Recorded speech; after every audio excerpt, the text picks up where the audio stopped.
নমস্কার সম্মানীয় দর্শকবৃন্দরা, এই মুহূর্তের সবথেকে বড় আপডেট, পশ্চিমবঙ্গ তথা দেশ জুড়ে কিন্তু সিএএ চালু হয়ে গেছে আজকে থেকেই। এই নিয়ে কিন্তু অফিসিয়ালি গাইডলাইনও চালু করা হয়েছে এবং ওয়েবসাইটও চালু হয়ে গেছে। তো আজকে থেকে কিন্তু পুরো দেশ জুড়ে সিএএ চালু হবে এবং আপনারা অনলাইনে আবেদন করতে পারবেন।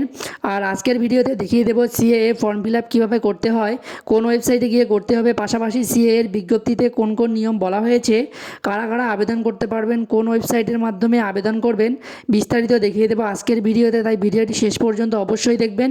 আর যদি চ্যানেলে নতুন হয়ে থাকেন, চ্যানেলটি সাবস্ক্রাইব করে পাশে থাকা বেল আইকনটি অল করে রাখবেন এই সমস্ত আপডেটগুলি সবার আগে পাওয়ার জন্য। তো এরই মধ্যে কিন্তু সিএএ যে নিয়ম প্রকাশ করা হয়েছে, অর্থাৎ অফিসিয়ালি বিজ্ঞপ্তি জারি করা হয়েছে, অন স্ক্রিনে দেখতেই পাচ্ছেন। তো এটি কিন্তু হিন্দিতে প্রকাশ করা হয়েছে। তো যদি এই বিজ্ঞপ্তিটি আপনাদেরকে বাংলা ট্রান্সলেশন করে দেখাই, তো দেখুন এই বিজ্ঞপ্তিতে বলা হয়েছে কারা কারা নাগরিকত্ব পাবে, কিভাবে আবেদন করতে হবে। তো দেখুন এখানে বলা হয়েছে নাগরিকত্ব সংশোধন অধিনিয়ম 2019 ভারতের প্রতিবেশী দেশ থেকে ধর্মীয় কারণবশত যারা দেশ ত্যাগ করতে বাধ্য হয়েছিল 31শে ডিসেম্বর 2014-এর আগে।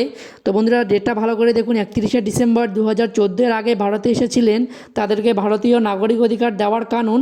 তো বন্ধুরা দেখতেই পাচ্ছেন এখানে কিন্তু বলা হয়েছে যে 31শে ডিসেম্বর 2014-এর আগে ভারতে এসেছিলেন, তাদের ভারতীয় নাগরিক অধিকার দেওয়ার কানুনই হচ্ছে কিন্তু সিএএ।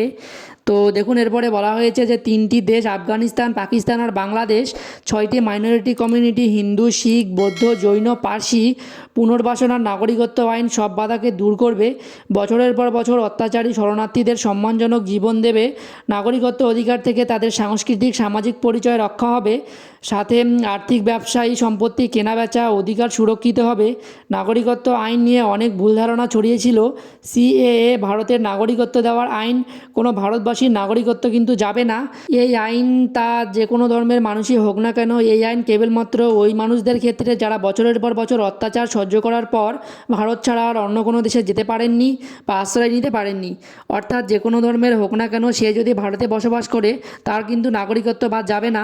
করোনাকালের সময় এই নাগরিকত্ব আইন চালু হয়নি, কিন্তু আজ থেকে এই নাগরিকত্ব আইন সারা দেশ জুড়ে চালু হচ্ছে। তো বন্ধুরা দেখতেই পাচ্ছেন এই নোটিশে কি বলা হয়েছে, আজ থেকেই কিন্তু সিএএ কার্যকর হয়েছে পুরো দেশ জুড়েই। তো এই সিএএ নিয়ে কিন্তু নতুন নতুন আরও নিয়ম আসবে, নতুন নতুন আরও আপডেট আসবে।